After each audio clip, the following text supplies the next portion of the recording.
The entire fifth season of The Chosen titled The Last Supper.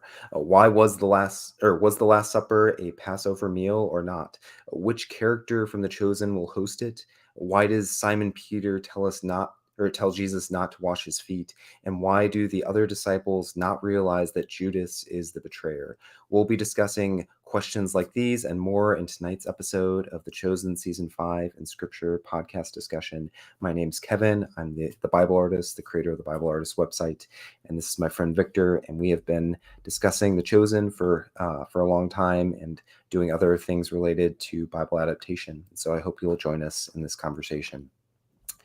Before we dive into the biblical text that we'll be looking at for today, we're going to take a little detour and discuss Dallas Jenkins' live stream from last night and some of the big news that he shared there.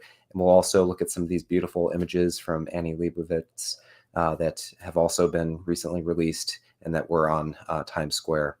So real quick recap of some of the stuff that Dallas shared last night. I won't get into everything, but the big news that he shared is that The Chosen is making Amazon Prime Video its new kind of third-party exclusive streaming site. And so what that means practically, The Chosen, past seasons of The Chosen will still be found on the Chosen app, but for future seasons of The Chosen, for 90 days after they are released, they will be exclusively found on Amazon Prime Video. So if you have Amazon Prime, you can watch those on it.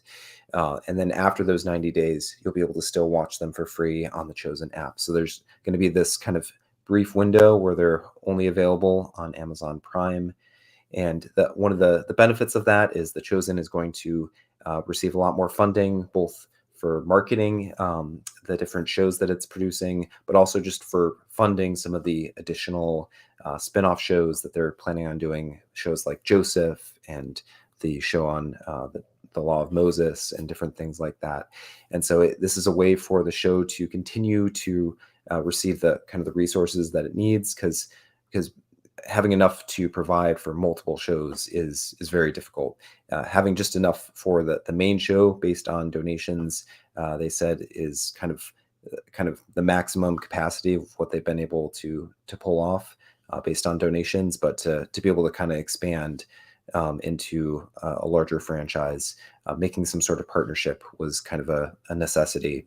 And so this partnership with Amazon is going to help make that happen. I guess kind of another important detail from that whole conversation, they brought on a couple of people from Amazon, and one of them was this lady, Tracy Blackwell, I think, who is like the creative director of Amazon's Amazon Prime Video's TV series. And she came out as a believer. She said she was a bold believer, follower of Jesus. She saw kind of helping The Chosen as part of her own personal mission and assignment from God. And one of the kind of the big things that they emphasized was that Amazon was leaving creative control completely under kind of Dallas and The Chosen team. So they're not going to try to kind of force The Chosen in a certain direction. Kind of they emphasize that they think that one of the best ways that they can serve their audience is by kind of allowing authentic creators like Dallas to kind of bring their vision to the screen. And so that was kind of one big assurance that they gave, that this isn't a play for Amazon to like take control of The Chosen. Yeah, that's a really quick summary of the biggest bits of the conversation. Victor, did I leave anything out? Or well, they also officially announced that it's going to be showing in theaters starting March 28th. Yes. April 4th and April 11th. So instead of last time, it was like over a 5 weeks period. Last season, this season, they're going to have all 8 episodes in a 3-week span, starting March 28th, Friday, March 28th. But for that, though, it's like even though they said that it's going to come to streaming 90 days after Amazon Prime, it's really going to be almost 5.5 months after it's first debuted in the theater. So I think that's what's going to be the problem, is that, for a lot of the audience who maybe streaming is the only way they're the free app, the free version of the Chosen app. Hmm. If that's the only way that they uh, encounter the show, it'll be 5 months later after it's Mm. been already out in the world, and podcasts like what we're doing will have already discussed it. A long time earlier. That's the only issue where I think you're going to see a little bit of hurt feelings Mm. from a lot of people that especially those who've been supporting the show from the beginning. Mm. Specifically, with the idea that their money is being donated to make it free for everybody to Mm. see. And if it's, but I agree with all the other stuff. I mean, the reach that it's going to have is just going to be, Hmm.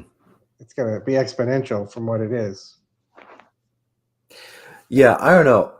I'm not really not bothered by, and maybe I feel entitled because I'll be upfront. Like I have Prime Video, so it's not really gonna affect me in that way. So maybe I'm like lacking empathy here. That's totally possible. But I don't know. I feel like I think back to like when I was a kid before all shows could be streamed. Like I don't know. Yeah, you had your shows on TV, but like the idea that you have like a show that you can watch through without like commercials, and that you would get it within even 4 or 5 months from when it was in theaters. Yeah, that still to me like sounds like a pretty good deal. So Mm-hmm.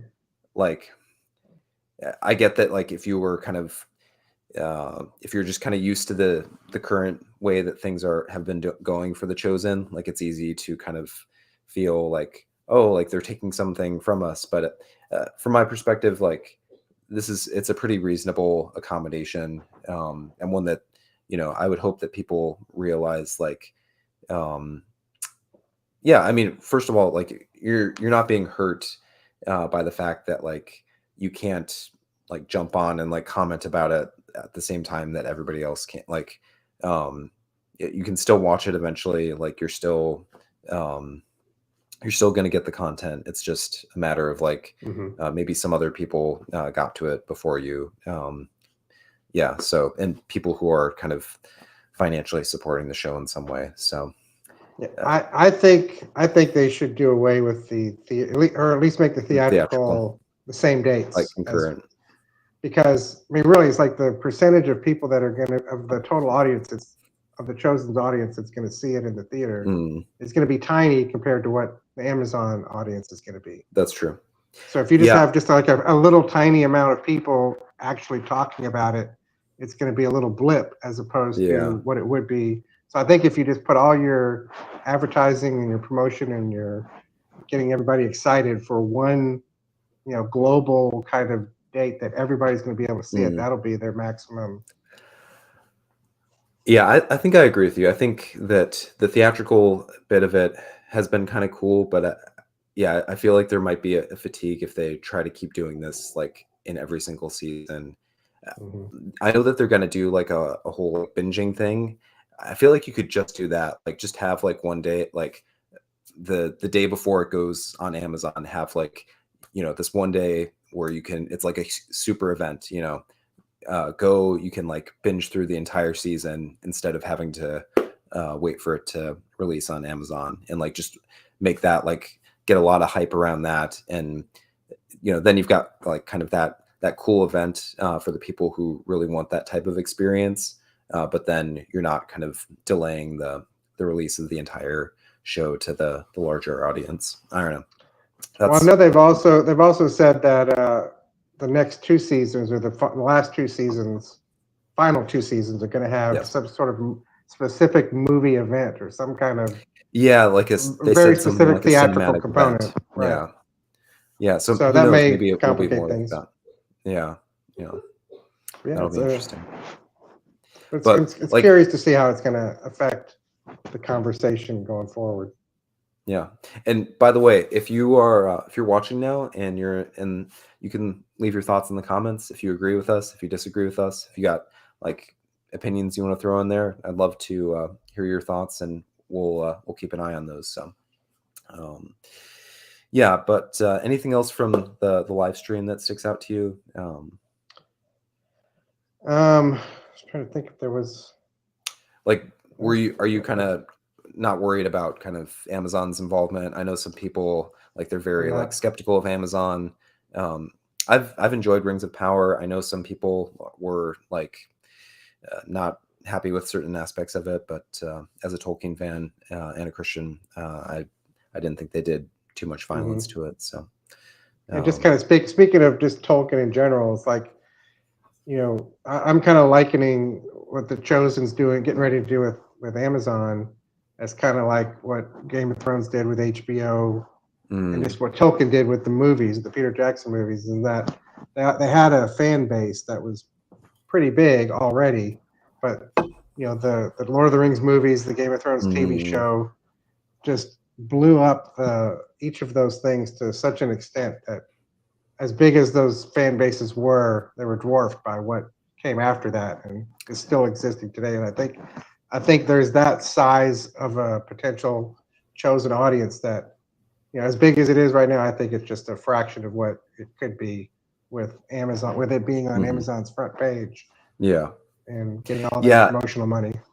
And like if you think about it, like if it's already gotten to the top 10 sometimes for Prime Video, and now they like don't have it on some of the other services, so you're not going to be kind of like spreading out where people are watching The Chosen. It's mostly going to be either Prime Video or the Chosen app.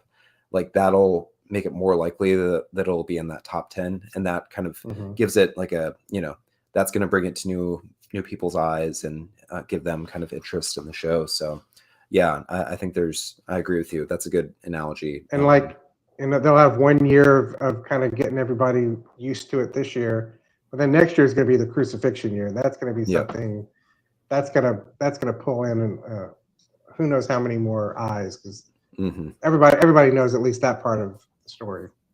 Yeah, So and the fact that they're doing like an entire season on the crucifixion, like I feel like that'll like intrigue some people. Like, oh wow, mhm. how do you do that? And yeah, I think there's a lot of and it potential. being officially on Amazon, I feel that this gives it its best shot to finally get some Emmy Award That's nomination true. potential, That's because they're going true. to want to push that kind of stuff, especially for Jonathan Rumi and Yeah. cinematography and stuff. I know they got some like new lenses they're talking about for this year. Hmm. So uh, yeah, Let's so hope. I think it's a massive positive thing for the show. Yep. Yep. I agree. Cool. Well, let's turn to another thing kind of related to the live stream, which are some of these images. So Dallas shared about how they did this takeover of Times Square, where they had some quick scenes from season 5, and then they had these beautiful images, which are made by Annie Leibovitz, who is like a famous photographer who's done a bunch of famous people, and she's done kind of promotional images for other like big franchises like Star Wars and yeah, lots of different things.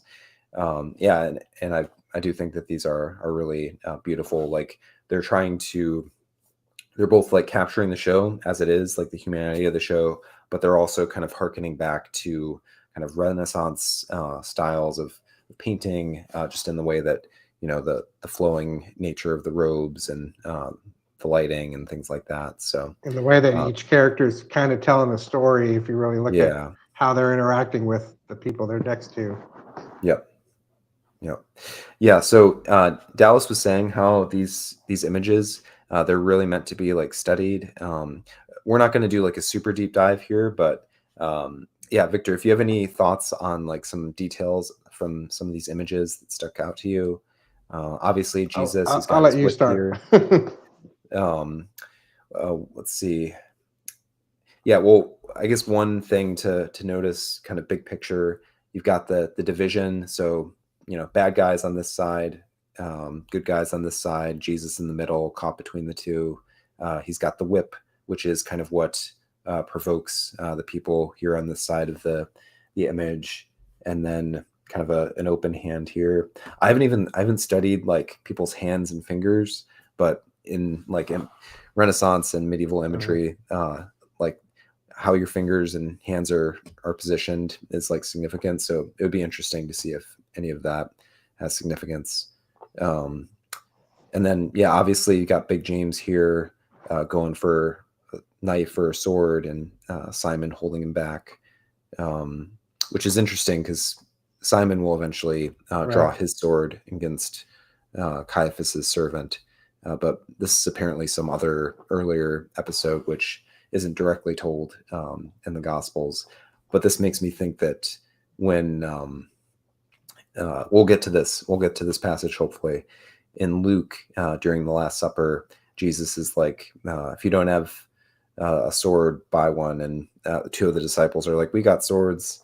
And Jesus is like, that's enough. So this makes me think that Big James is one of those disciples who has a sword on hand during the Last Supper. Yeah, Victor, anything Well, that you I noticed? also wonder if Mary Magdalene being in this image means that she's going to be officially or formally in the Last Supper sequence Yeah, with them. yeah, I think that's likely. I can't see them leaving her out, and it's ambiguous in the text, as we'll get to. We can discuss as we get there. It doesn't necessarily specify who is present, but you're right. I think it probably hints at that. Another detail. There's 1, 2, 3, 4 cups, which is reflective of the Passover practice of Jews. There's like 4 different cups that they would have throughout the Passover. So I'm guessing that that's a hint at that. So you'd have these different cups kind of progressively over the course of the meal. And I also wonder if Jesus's outfit is something that he's actually going to wear on the show, because I've never seen this outfit before, and Yeah. So I don't know if that's something they just did just for this photo shoot, or if it's going to be something he's wearing. Yeah, I'm curious about that too. His red cape is pretty cool. Yeah, and then you've got kind of Judas, obviously, kind of like huddled over, like really agonizing over his decision. Yeah, and Mary Magdalene seems to be looking at him, so that suggests to me that maybe she's kind of more aware of kind of maybe not necessarily his decision, but kind of the agony that he's going through. Meanwhile, like Big James and Simon, they're more focused, it seems like, on Caiaphas, and then Pilate is kind of watching all of them and what's happening, and then John is beside Jesus, which is very Gospel of John. John's like he's Jesus's wingman, aware of things. Next image, let's see. We got Mary Magdalene again, and again we've got the disciples. We got John. Is that Big James again? Or I know we got Andrew here, and then I think we got Peter down here. Simon the Zealot, Matthew, Tamar.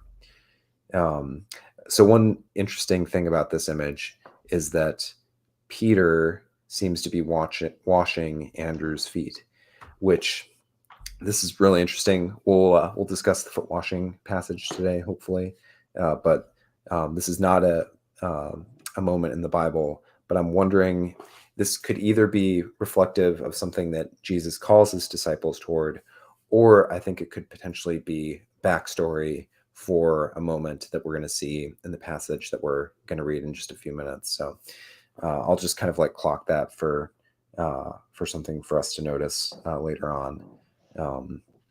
Yeah, but it seems like kind of the male disciples are all kind of focused on Peter.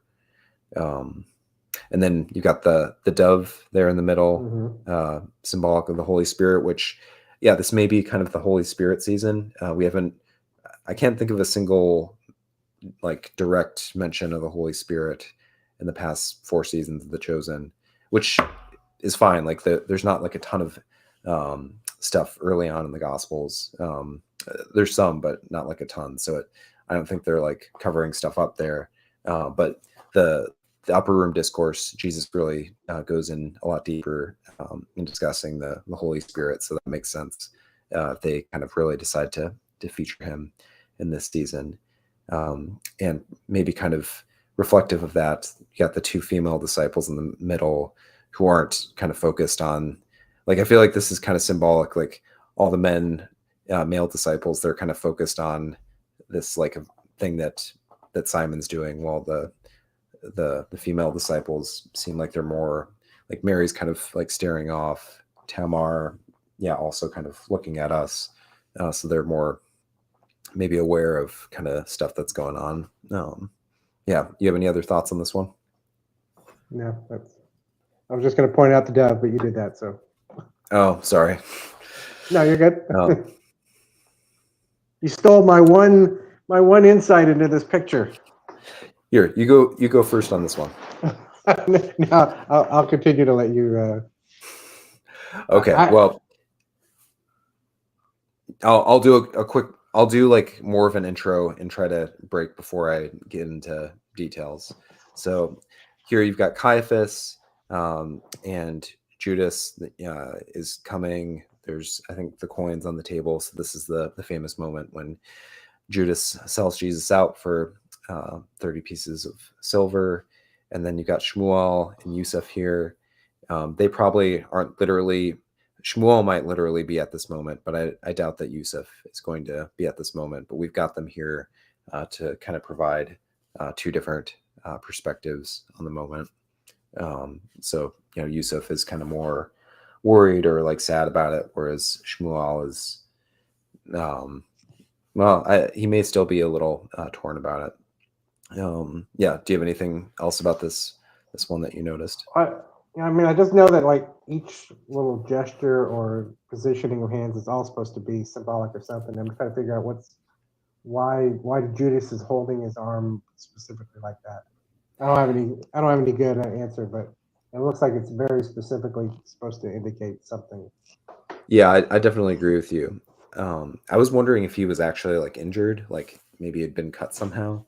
Um, or yeah, it could have a more like kind of symbolic sense to it. Yeah, again, if you're in the comments and you have like theories on what's going on there, definitely let us know. But yeah, we can move on from those. I think unless you had any final thoughts on the images. Um, I mean, definitely just like, go ahead. yeah, go for it. I was gonna say I was going to point out that I really like how they are subtitling the season, "The Last Supper." Mm, It's just yeah, I think it's a really smart thing to do to kind of give it an extra thing that's going to bring people in that will mm, let them know that this is not just a season of The Chosen, but we are now into something very specific that they are going to have mm. some idea that they've either seen the Stations of the Cross if you're Catholic, or Yep. any anything that's ever had Jesus is you've seen The Last Supper. So Yep. Yeah. Actually, while we're talking about how they're titling the entire season "The Last Supper," since I teased that we might discuss like why they're doing that, you've come up with a theory and you've discussed this in past episodes. But in case someone's joining us for the first time, would you mind sharing about your theory? well, my theory, and I've actually I'm kind of going away from that just because I think I've seen a few indications that we're not going to be accurate. But I thought it would have been cool that the entire season starts off with where we start off with the Last Supper beginning, and then over the course of the entire season, we're flashing back to events that happened to lead up to the Last Supper, and things that are kind of thematically tie in with things from the past with something that's in the discourse that's happening at that particular point. And so it would have taken place over the Last Supper itself would have taken place over the whole season. But I'm kind of leaning away from that now, even Okay. though I like that idea. But Yeah, I think it would have been like really cool if they had done that. But yeah, it's possible they don't actually do it. But like I like to sometimes like when I do like predictions about upcoming mm-hmm. seasons, I like to say like, I'm not trying to say that this is actually what they're going to do. This is what I would It's do fun. based on what I've seen in the past and what's in the scripture and my own kind of creativity. So I really like the idea to make the Last Supper kind of the frame narrative basically of the season, because like we've talked about, there's so much in the Last Supper and especially the upper room discourse as well. And to kind of like weave all the different events of Holy Week into that, I think would have been a really interesting approach.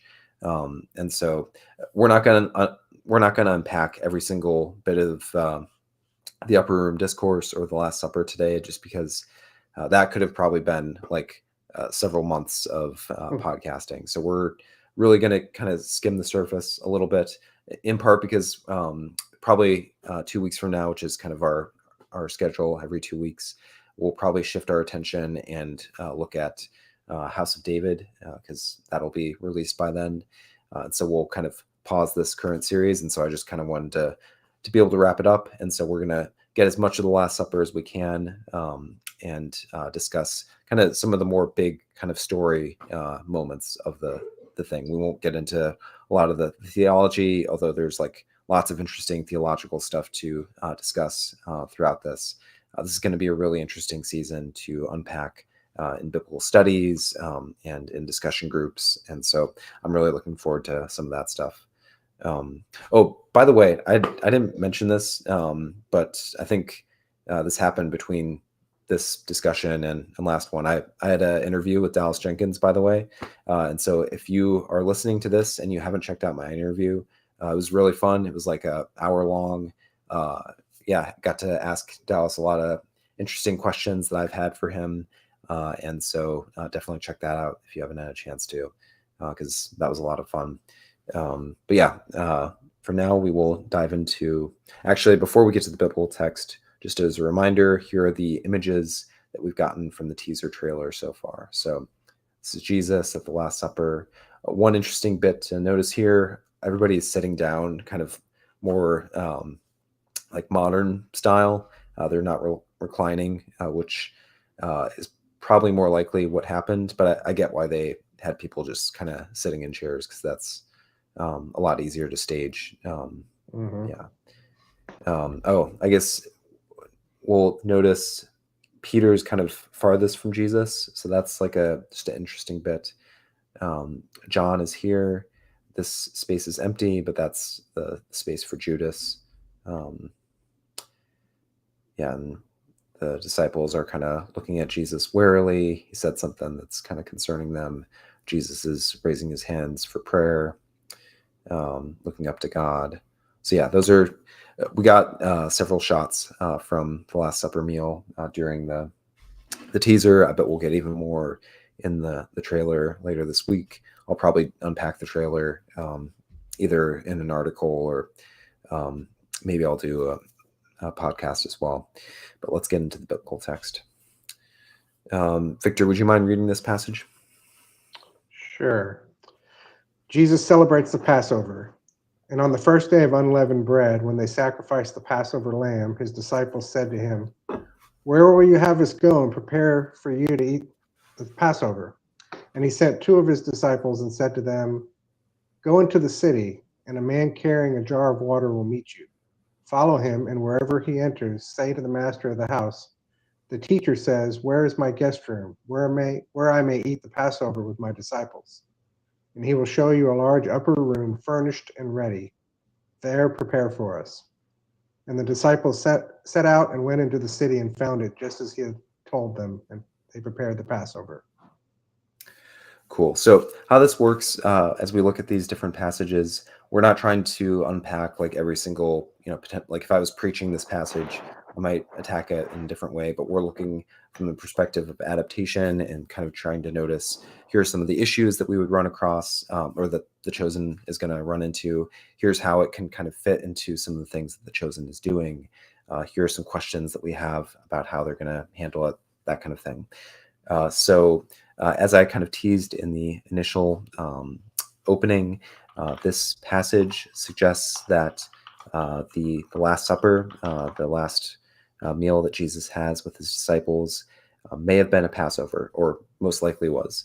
I say most likely because although Mark here makes it pretty clear that the meal is a Passover, in the Gospel of John, John actually suggests that it's the night before the Passover. And John places the Passover actually on Good Friday itself.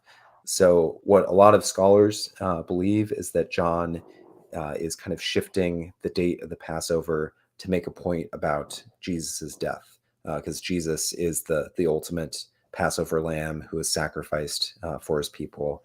And so John has kind of shifted the timeline a little bit to be able to place the Passover, like so that Jesus is being killed on the cross at the exact point when the Passover lamb would have been slain in the temple. And so most likely Mark's account is the more kind of literal timeline of when the Passover was, and most likely they're going to portray the Last Supper as a Passover following kind of the traditions of the Jewish Passover. One other kind of interesting bit there that people have argued is that it's possible that the reason John says that it's the night before Passover when Jesus is betrayed is that there were different kind of accounts of when Passover was to be celebrated, depending on either like where you were from, like Galilee versus Jerusalem, or kind of like what sect you were part of. Like kind of mainstream was Passover was on the Thursday night, but kind of the more one of the sects, like the Essenes, might have considered Passover to be on the Friday, and so that could also potentially account for the difference between the Gospels. But just a interesting little tidbit. It seems pretty clear though that the Chosen is going to make it a Passover meal, as we noticed in that image. They even had kind of the 4 cups to point to the fact that during a Jewish Passover, there are these 4 different cups that you have throughout the meal, which each kind of have their own significance. And one of those cups will obviously be the cup that Jesus says is his blood poured out for people. We'll get to that in a little bit. Other things from this passage that stick out to you that you think will be interesting, Victor? No, I was just wondering, it's like, what specifically has the show shown with the Passover in previous episodes? Like, what I'm trying to think of what they could maybe flash back to, or we've had a specific Passover where they've done Passover celebration, haven't they? At some point, we've gotten a lot of celebrations, but I'm not sure if we've gotten Passover, which is maybe intentional on their part. Like they've maybe wanted to save this one. What was the one that Mary Magdalene? Sabbath. So we've gotten Sabbaths. We've gotten the Feast of Tents. We've got our Feast of Booths. We've gotten Hanukkah. What did we get in season 3? That was the one. That's the Feast of Purim. So I can't think of what was the ceremony that Mary Magdalene did in like the second or third episode. That's interesting. So she was just celebrating like a normal Sabbath, but she did leave the seat for Elijah, which is like a Passover practice. And Jesus, I think someone like kind of makes a joke to the fact that like, oh yeah, you don't actually do that for every Sabbath. That's like just for Passover. So that's like an interesting way that they like were pointing forward and hinting at the fact that Jesus is kind of the true Passover lamb, and or he's coming in the spirit of Elijah and stuff like that. So yeah, that's an interesting like little hint that they did give us earlier. Mm-hmm. I could see them. This wouldn't be a flashback to something that we've seen, but I could see them doing a flashback to John, like in the Gospels, when John kind of announces Jesus, he says, "Behold the Lamb of God who takes away the sins of the world," which is like kind of Passover. The Lamb of God is a Passover image, and we didn't get that in season 1 because we didn't see kind of John's announcing of Jesus because they wanted to keep Jesus's appearance for when Simon met him. So I could see them flashing back to that moment that we didn't get earlier because that would be an interesting moment for us to finally see. It's something none of these biblical adaptations have ever really had enough time to go into, is to really spell out the connection between Jesus being, an example of a sacrifice, because everybody kind of knows, oh, you sacrifice an animal to, for whatever, that those are supposed to be, parallel. And also the Passover is also another type of that whole thing, kind of all tied together. Yeah. Like I know that for me, that was like once my brain, when I first became a Christian, when I first understood that, a lot of things just kind of lined up, but it Mm, wasn't instantaneous for me. I needed to kind of see yeah. all the things. I think the show could do something to where it could really just make it clear that these things are all related and it Yeah. all makes sense and it all has like a nice flow that logically makes sense within Mm, the biblical set of rules. yeah. Why these things fulfill these other things. Yeah, I wonder if we even get like more of a like an Old Testament flashback, either to the like the original Passover or to some of the later like sacrifices early in Moses's Hmm. career. That might be like an interesting way for them to like bring those things together and help us make those connections. That'd be I kind of think so. interesting. Yeah. I guess one other bit about this passage that I think is like it'll be interesting, kind of the story that they weave around this whole like instructions of like see the man carrying the water jar and follow him, like kind of what all is going on there. Like, does Jesus know this man and like he kind of sets this thing up, or is Jesus like does he just have kind of omniscient knowledge and all this stuff is just kind of just falls into place? Yeah, that'll be interesting to see. And like specifically like who owns this house. um so back in the day, having a large upper room was not very common at all. You had to be like probably pretty rich, and you probably had to live in like the rich part of Jerusalem to be able to have, yeah, like a large second story floor was not common. And for it to be big enough to hold all of Jesus's disciples. So I think there's a possibility that this could be like Nicodemus. Like they could be kind of like keeping that reveal so that we are like surprised, like, oh, Nicodemus is finally back after several seasons being out.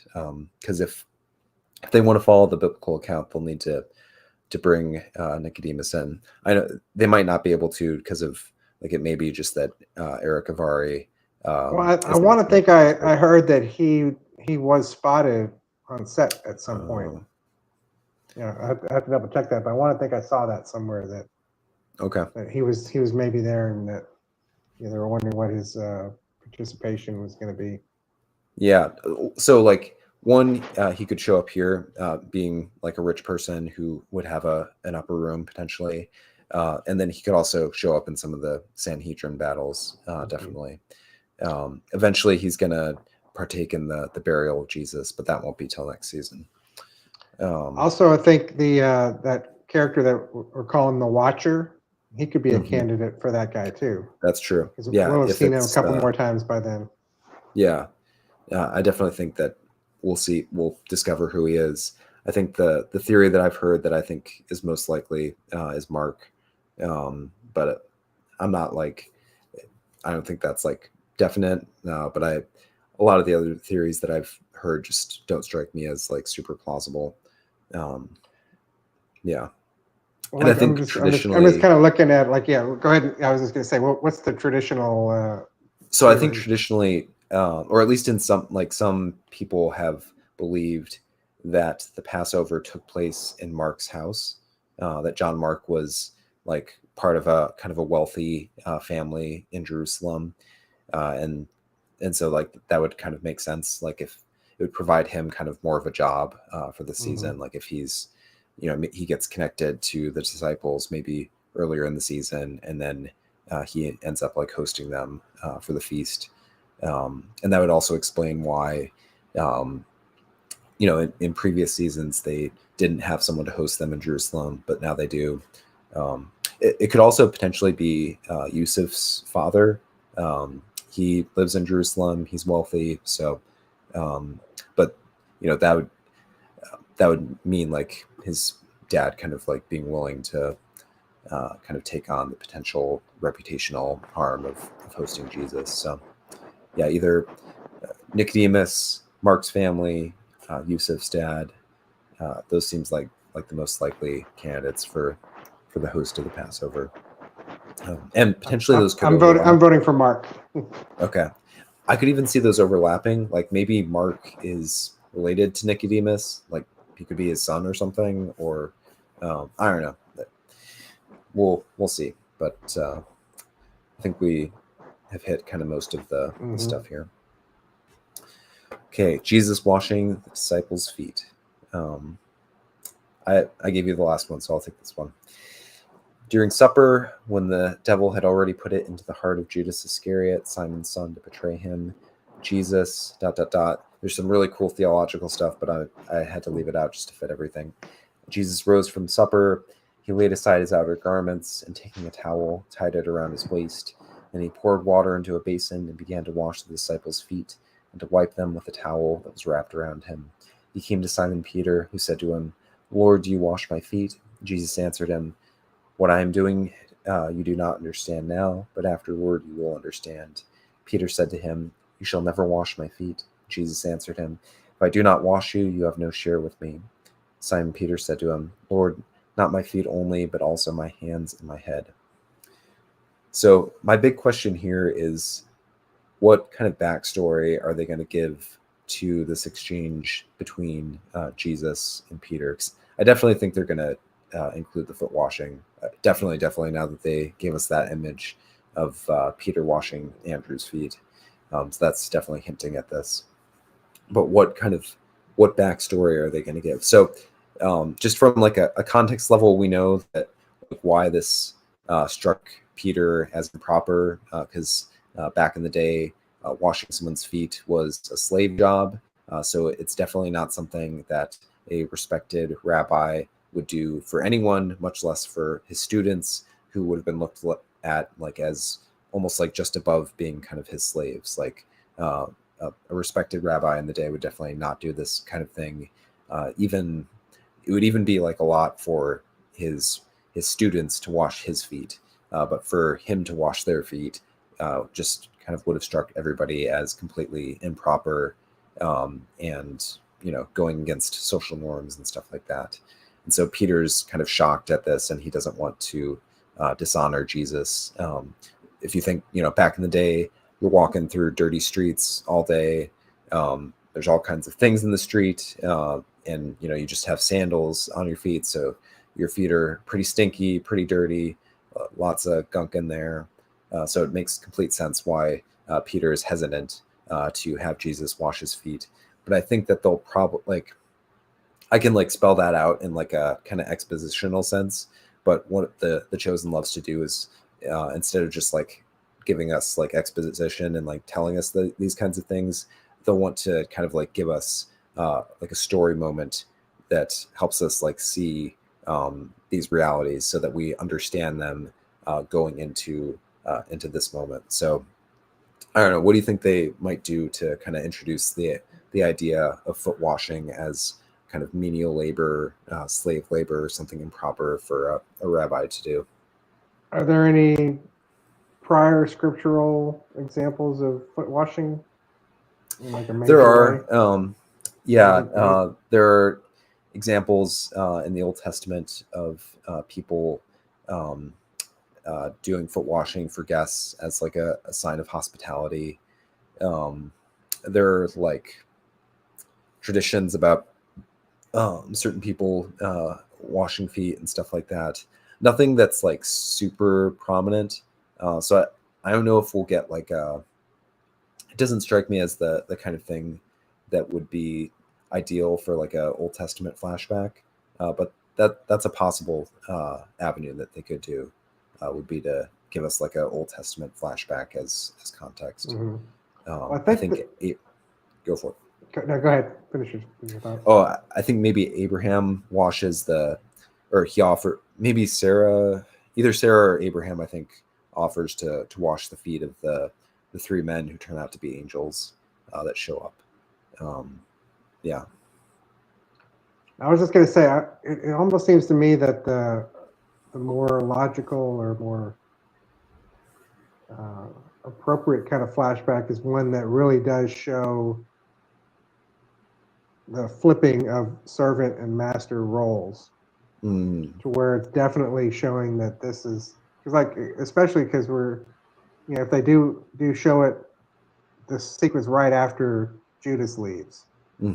We've been following Judas. Judas is, at least this version of the character, has been, wanting Jesus to take his mantle as the warrior king that's going to free Hmm. them, and so I mean, I think there's an example for whatever at that moment, at least how the show shows Judas leaving, or there was a discussion where he was maybe trying to really push his, like, hey, this is when you need to take on your role. Hmm. What are you waiting for? Kind of, he could do that in front of everybody, and then Jesus could do this as a response. I'm like, no, that's not what I'm here for. I'm here. We're here to be servants. Hmm.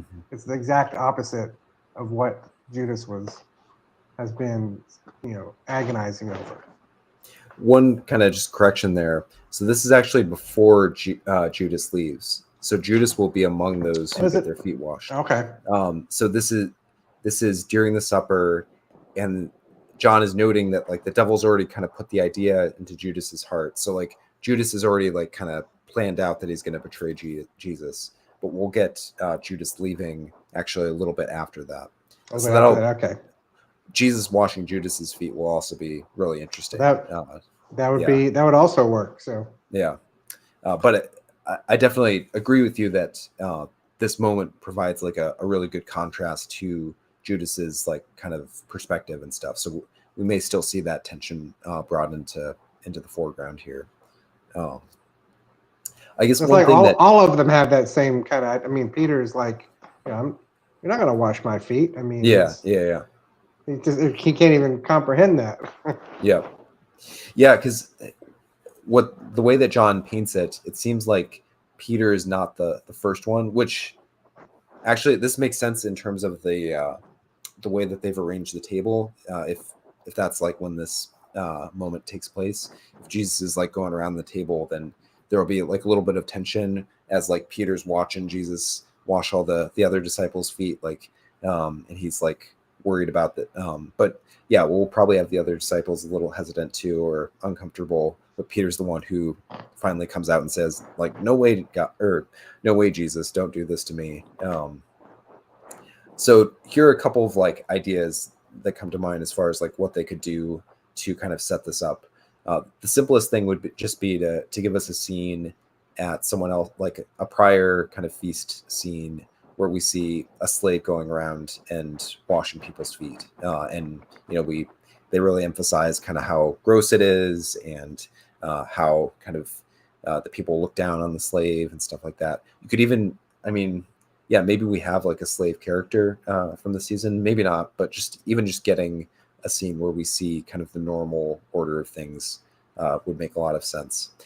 My other like theory, and this is based on that poster that we were looking at from Annie Leibovitz, is that, and I feel like these aren't competing. Like you could get it at once with the slave doing it, and then you could potentially have like some sort of thing where Peter is like forced to wash Andrew's feet. Like maybe it's like a bet that he loses, or like some sort of, because like in that image you have like all the male disciples kind of looking around at it. So I could almost see it as like this thing where like it's almost like a punishment for Peter, or Peter lost some sort of bet where he like then has to wash Andrew's feet, and that's like a way for them to kind of jokingly highlight how like Hmm. inappropriate this is, and how humiliated Peter feels to have to do this thing. And then that gives him like a more kind of personal perspective on like, oh, I don't want Jesus to have to do this thing that I hated to do. So that's one like idea Yeah. that I Well, had. they have been having discussions that they've been ongoing, running joke almost, like which one of us is the greatest. It's Yep. they've been kind of arguing. So that would be a great Yep. way to where, like, well, especially if they have some kind of something where somebody's as for losing a race or whatever, they've Yep. got to Yep. watch the other. So you can really show the hierarchy of that. Yep.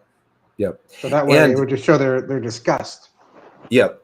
And then the cool thing too is that then Jesus turns things around and he's like, actually, that thing Peter was doing, that's what I want you guys to do. Because like I didn't include it in this passage, but after Jesus goes and washes all the people's feet, he basically says, this is what I want you guys to do for each other. Like, I want you to be lowering yourself and serving each other, even in these gross, menial, disgusting ways.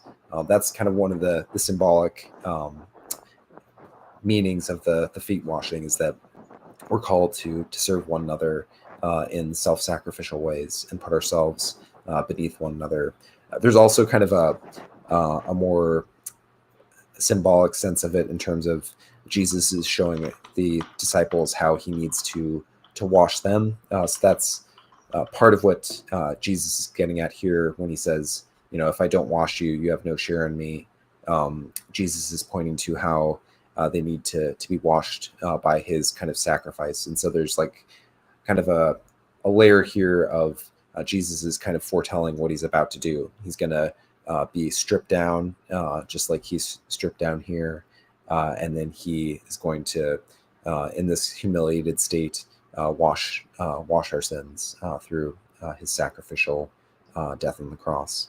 And Peter needs to recognize that he needs that washing. So yeah, it'll be cool to see how they play around with all the different stuff going on here. This whole passage, I really love this passage. I did a big exegesis paper on it in seminary, and so I wish we could go deeper into the significance of the feet washing and all the different details here, but we should probably keep going because there's a lot in this section of the story. Victor, would you read this one? Sure. And when it was evening, he came with the 12, and as they were reclining at the table and eating, Jesus said, "Truly I say to you, one of you will betray me, one who is eating with me." They began to be sorrowful and to say to him one after another, "Is it I?" He said to them, "It is one of the 12, one who is dipping bread into the dish with me. For the Son of Man goes as it is written of him. But woe to the man by whom the Son of Man is betrayed. It would have been better for that man if he had not been born." Also, just to supplement that, here's part of John's take on a similar scene. One of his disciples whom Jesus loved, so this is most likely John, was reclining at the table at Jesus' side. So Simon Peter motioned to him to ask Jesus of whom he was speaking. So that disciple, leaning back against Jesus, said to him, "Lord, who is it?" And Jesus answered, "It is he to whom I will give this morsel of bread when I have dipped it." So when he had dipped the morsel, he gave it to Judas. And then after he had taken the morsel, Satan entered into him. Jesus said to him, "What you are going to do, do it quickly." Now no one at the table knew why he had said this to him. Some thought it was because Judas had the money bag. Jesus was telling him, "Buy what we need for the feast," or that he should give something to the poor. Anything that sticks out to you from those two passages? Just trying to figure out how they would time all that together to where, cinematically, because I think they're still going to want Judas's betrayal to be kind of not a surprise to the audience, but it's still got to come across as, well, it's got to be a surprise to everybody else. Yes. In the scene. So it's like how do you present a lot of this stuff that to just reading it always seems like very obvious that well, he's the bad guy. Why isn't everybody jumping on that guy?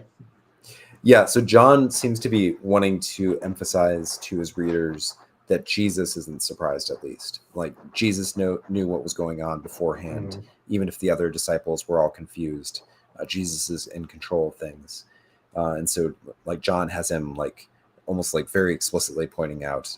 So they'll have to find a way for things to either, like, get kind of missed by some of the disciples, or for people to get distracted and not to see Jesus giving Judas the morsel.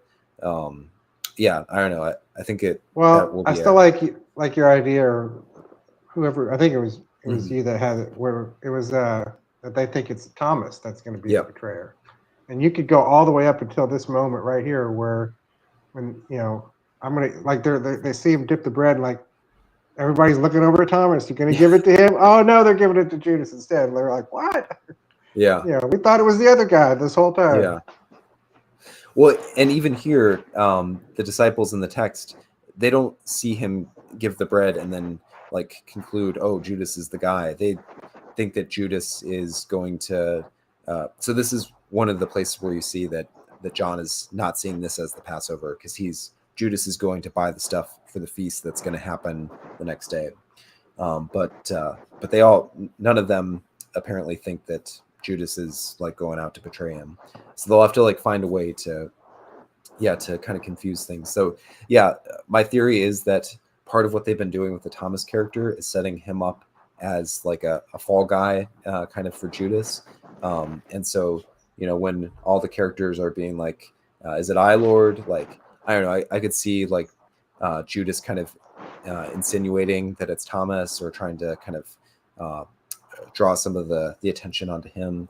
And who knows, like, one of the interesting things that they could do is create a little bit of uncertainty with Thomas in this moment, where maybe Thomas is even like questioning, like, if he wants to betray, like maybe Thomas has also talked to some of the people, and like he's maybe even considering betraying Jesus. And then he gets this warning of like, woe to the man by whom the Son of Man's betrayed, and he like realizes like, oh, okay, I don't want to be that guy, and he backs away. But Judas moves forward with his decision. Or I don't know, they could do something like interesting where like we take for granted that like Judas was always going to be this person, but they could create a sense of like, maybe this, maybe from God's perspective it was always foreordained, but from kind of a historical perspective, maybe it looked like things were a little more up in the air in the moment, and people weren't quite sure who was going to do it or whatever. So I think that would be an interesting way for them to handle this whole moment. And just, I think there will probably be a lot of like confusion, maybe a lot of like fighting, and so that could also create some of the dynamics where people are not noticing everything that's going on, because maybe they're busy like fighting with each other and like arguing with each other, and while they're doing that, Jesus kind of slips the bread to Judas, and no one notices except for Mary Magdalene and little James, or the ones that are actually like paying attention. Right. Yeah, I don't know, that would be my theory on that. Yeah, and so this is this point where Simon Peter's having to ask John to ask Jesus about it. This is where they're getting kind of the arrangement of the table. This is why they have Peter at the end of the table instead of sitting next to Jesus, which is what you would assume he would be doing based on kind of most of what we've seen from Peter. So John is next to Jesus in the Gospel of John, and that's kind of a sign of kind of John's like closeness. But they're gonna have to create like some backstory there too, and maybe that's kind of related to this whole idea of like Peter potentially washing some of the other disciples' feet. Like maybe Peter like really messes up big time, and the other disciples kind of shunt him to the end of the table, or I don't know. It'll be interesting to see kind of the story explanation they give for that state of affairs. Like that. And then here we get to the big event. Victor, would you read it? Sure. Now, as they were eating, Jesus took bread, and after blessing it, broke it and gave it to the disciples and said, "Take, eat, this is my body." And he took a cup, and when he had given thanks, he gave it to them, saying, "Drink of it, all of you, for this is my blood of the covenant, which is poured out for many for the forgiveness of sins. I tell you, I will not drink again of this fruit of this vine until that day when I drink it new with you in my Father's kingdom." And when they had sung a hymn, they went out to the Mount of Olives. Cool. So, yeah, most likely this cup that he's taking, it's one of those 4 cups that are traditionally from Passover. And the bread that he's taking, what he normally would have said in a Passover meal, he would have said like, this is the bread of affliction that our fathers ate on their way out of the house of slavery, out of Egypt. And so he's kind of redefining some of these symbols of the Passover feast. So that'll be interesting. Like if they give us a more kind of traditional Passover as like a kind of comparison case. We already got a little bit of it with the King David scene at the end of season 4. I guess I forgot that we did get Passover there, but that's completely different season. So I wouldn't be surprised if maybe we see some of the other characters celebrating Passover, like I don't know, Shmuel and Yusuf or something. And so we get kind of the more traditional Passover as like a comparison case, so that we understand that this isn't just like some special new thing that Jesus is doing, but he's kind of redefining the story of Israel around his own sacrifice, and kind of naming himself as the true sacrifice that brings deliverance to God's people.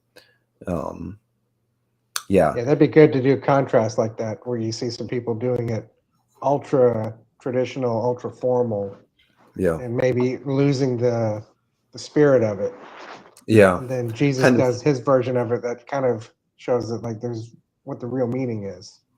yeah. Harkening back a little bit to season 1, like the episode that you were talking about, the one with the Shabbat, where we got kind of the contrast between Mary's Shabbat and Nicodemus's, the one that he attended, where everybody was like jousting for position and stuff like that. Yeah, that'd be good if we got that contrast. I think that they will try to avoid getting too into the specific metaphysics of the Lord's Supper and what it is, and is this literally his body? Is this symbolically his body? Spiritually his body? For one thing, I don't think there's any need for that kind of a thing during kind of this like initial retelling, because we're not getting into what this eventually meant for the later church. But I don't think that they'll want to open those cans of worms, especially given kind of the wide array of people who are watching it. Right. Yeah. Any other thoughts on this? Well, just also I think they may kind of go back to what we were saying, maybe kind of show contrast and more detail to it in order to further make it look like it's exactly like a Catholic that's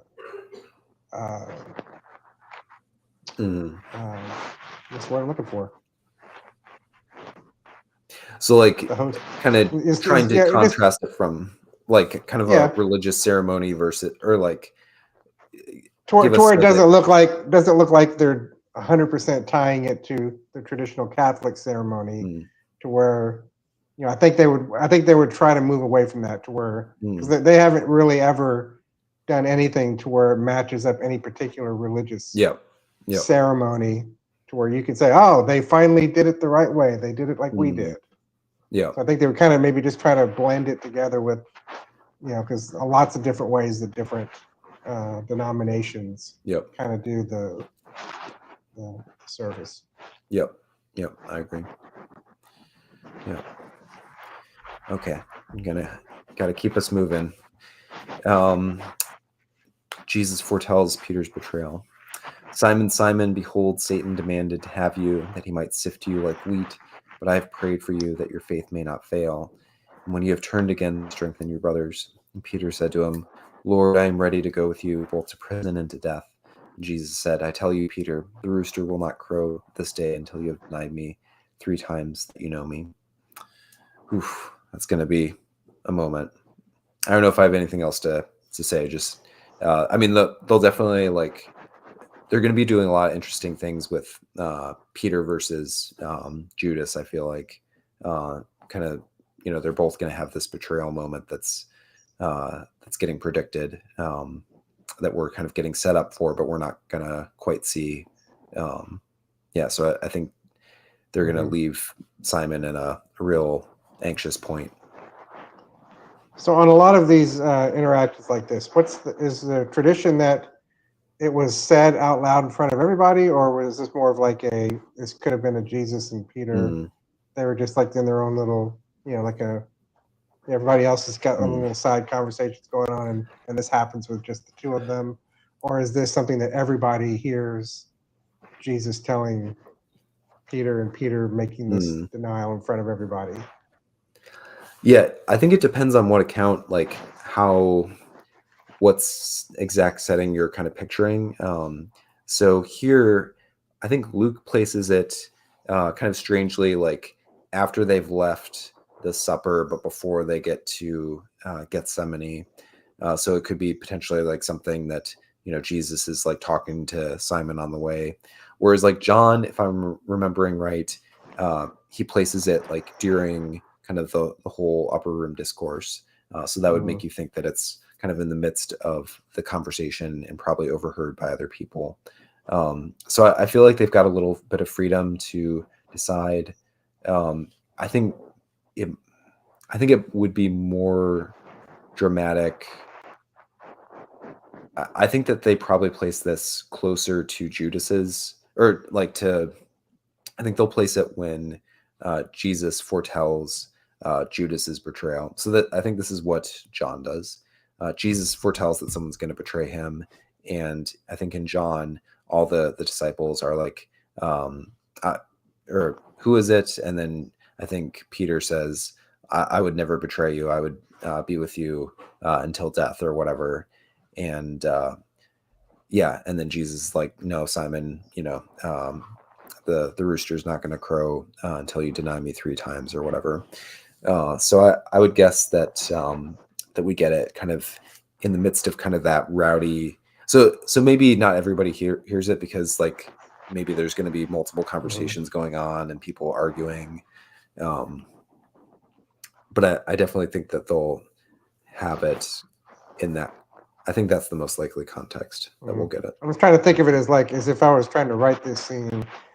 If these 2 people say this in front of a lot of people, there would be that would be very inciting arguments, discussions. That's true. Outrage. It's like it's. I can't imagine them just sitting there going, "Oh, wow, well, Yeah, and like Peter so it's would. like, and how do you do that? How do you do that it doesn't derail the narrative as we know it? Yeah. So yeah, maybe it does happen in a way where at least not everybody hears it. That and it's more of like a private moment with Jesus and Peter. And that actually might make it more kind of emotionally, just like this private face-to-face moment between the 2 of them, either kind of on the road or while other people are distracted during the meal. Yeah, I could definitely see that. Okay. I'm just trying to keep us moving along. Gotcha. Okay. I think this is our last passage that I just wanted to throw in here because it's a really interesting moment. I think this is only in Luke. And he said to him, when I sent you out with a money bag or knapsack or sandals, did you lack anything? They said nothing. And he said to them, but now let the one who has a money bag take it, and likewise a knapsack. Let the one who has no sword sell his cloak and buy one. For I tell you that the scripture must be fulfilled in me. And he was numbered with the transgressors. For what is written about me has its fulfillment. And they said, look, Lord, here are 2 swords. And he said to them, it is enough. So I'm curious, Victor, what's your take on that passage?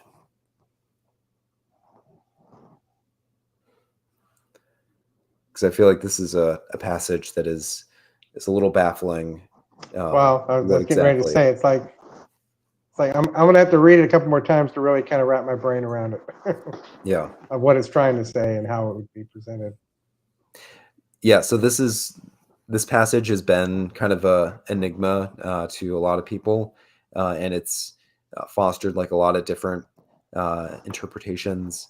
Sometimes like very kind of allegorical, very loosely tied to the text. So like there's a whole like theology developed based on the 2 swords, and people were like, oh, one sword is the sword of the state and one sword is the sword of the church, and that kind of led to the development of like the church as like its own kind of like the Vatican. I don't know. There are lots of different things that have gotten tied to this by different like theologians and people that are probably not exactly what's going on here.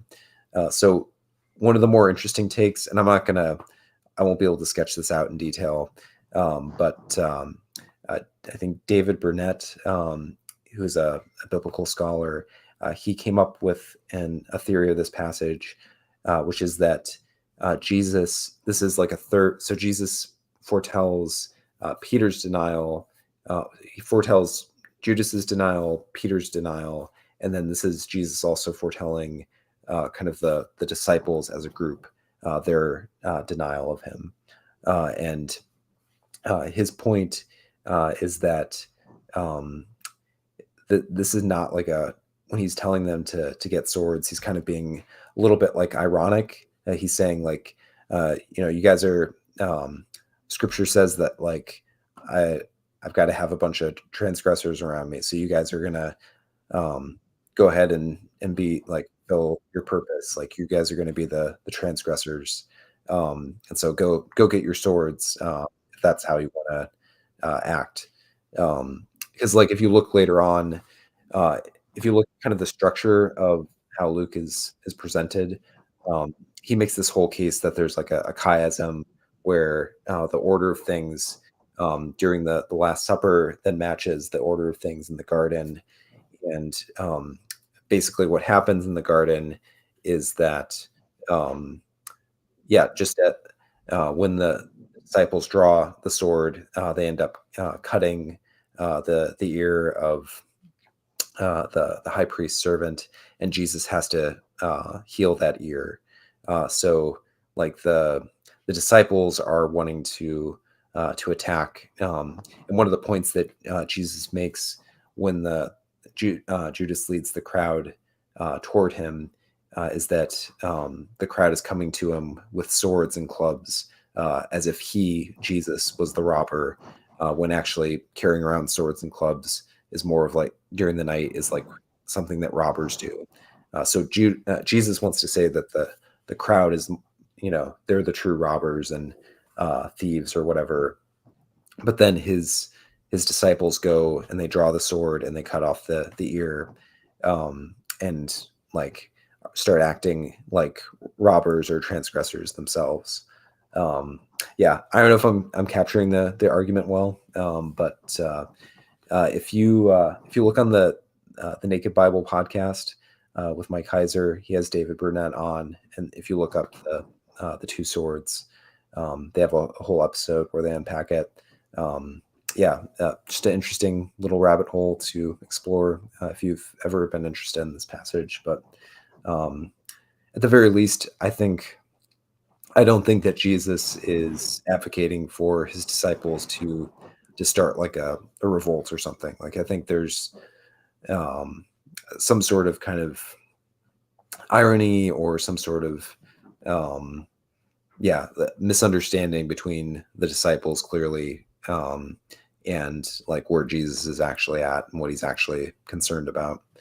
You think they could just skip past this one? Possible. Yeah, I think that's definitely possible because it's so confusing. This would be definitely a passage I could see them skipping.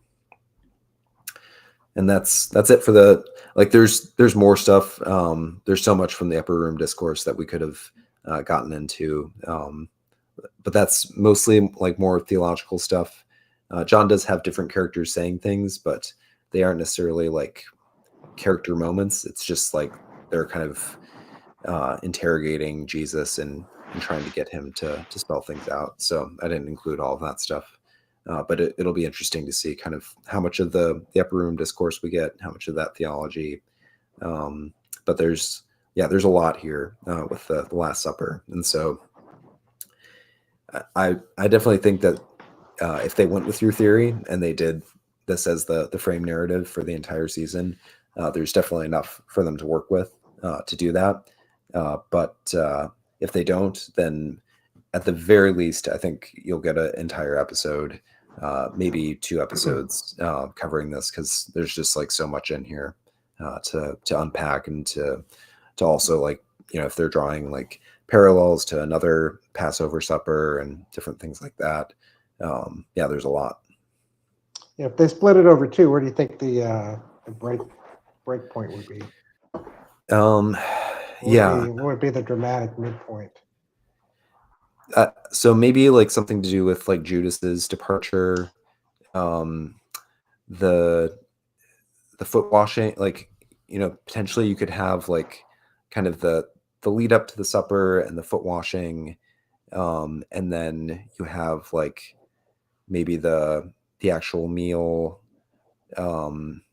with the disciples in a different episode, and kind of their departing and some of their conversation. Yeah, I don't know. It's hard to like. I feel like it may have less to do with the biblical passages and more to do with kind of the character stuff. But I would guess it would potentially get structured around, like, Judas would be central there in determining kind of how they split it up, and then potentially Peter as well.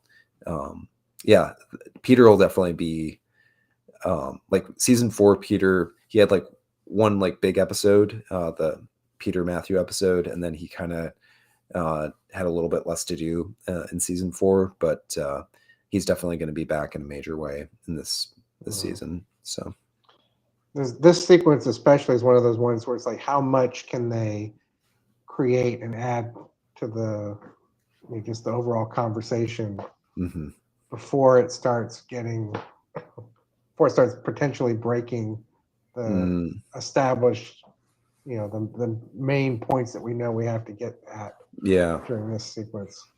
That's true. Like, we know Mary Magdalene's going to be there. She's going to have to say something, but but there's no record of her saying anything, so everything that she says will be invented. So, but I mean, we only really, like, the only characters that we have saying much are like Simon Peter, a little bit from Judas, John. I mean, we get a few lines from, like, in John, of like Thomas asking a random question, Philip asking a random question, but like they're gonna a lot of the different characters are gonna need to say things that aren't like in here.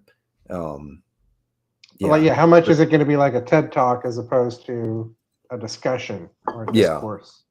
Yeah, because I didn't, like I said, I didn't include the upper room discourse, but if you look at it, even though they have occasionally questions from the disciples, like, there are huge chunks where Jesus is just like monologuing about different theological stuff.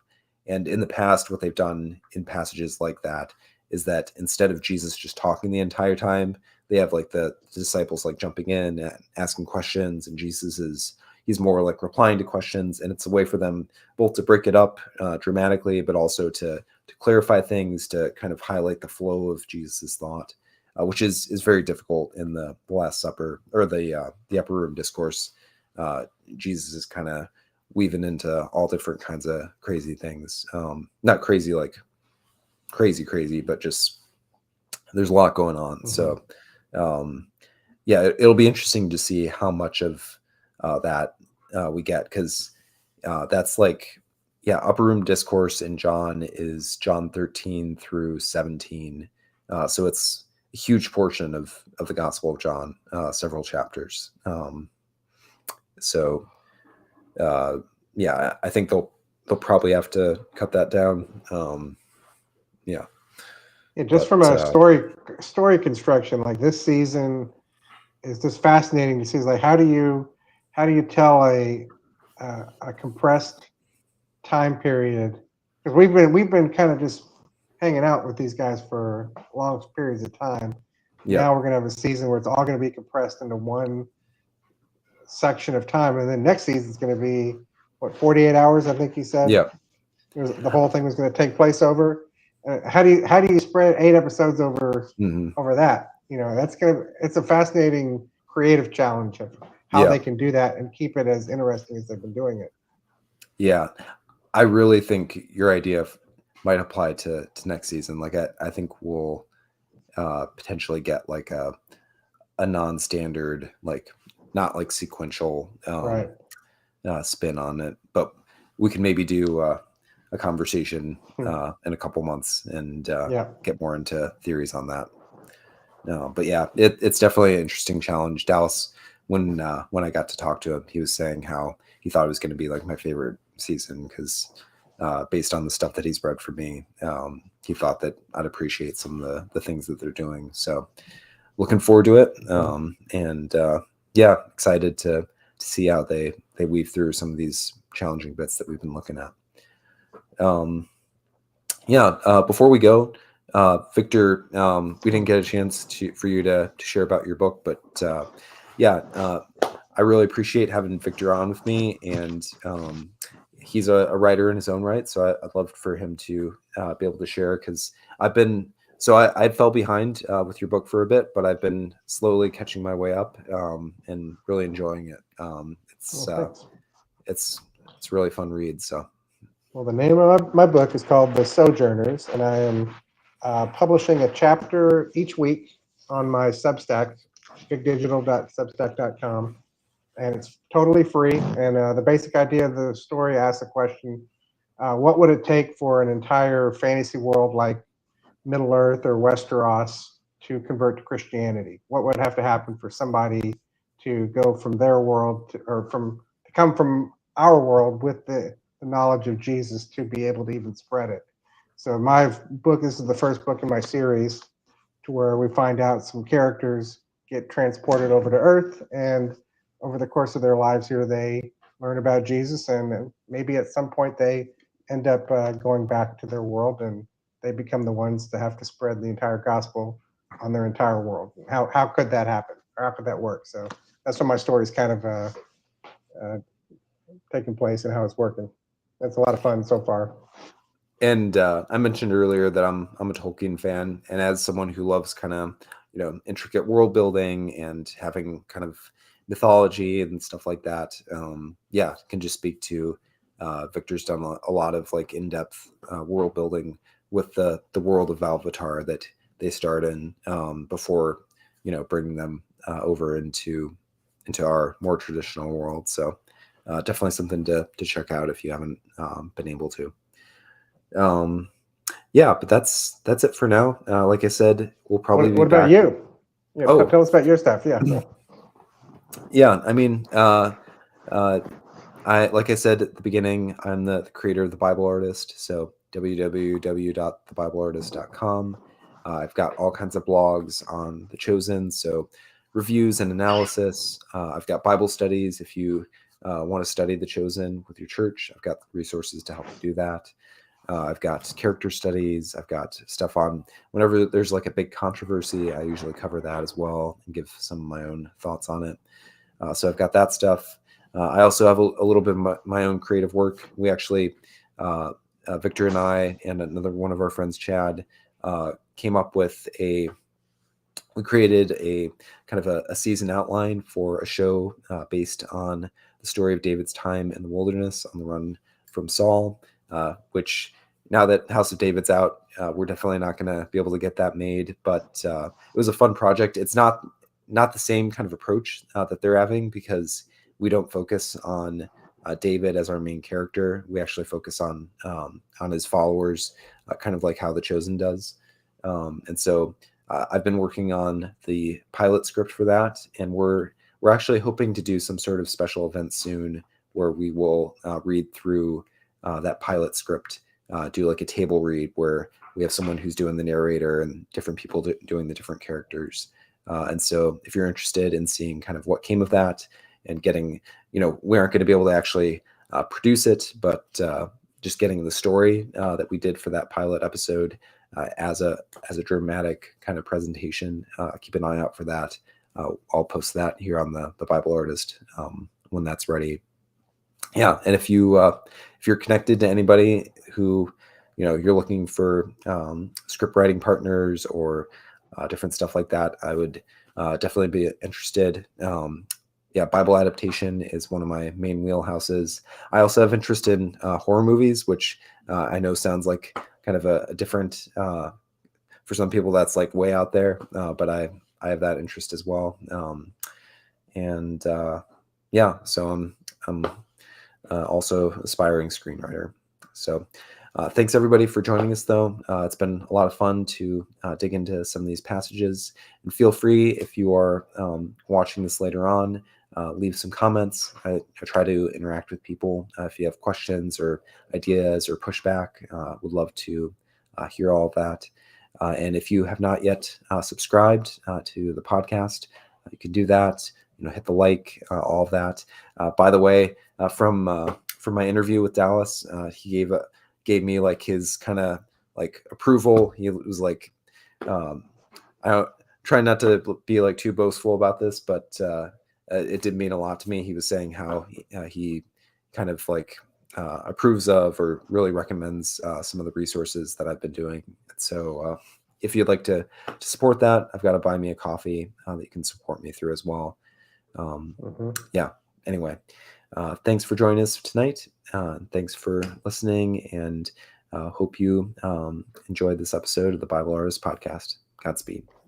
God bless.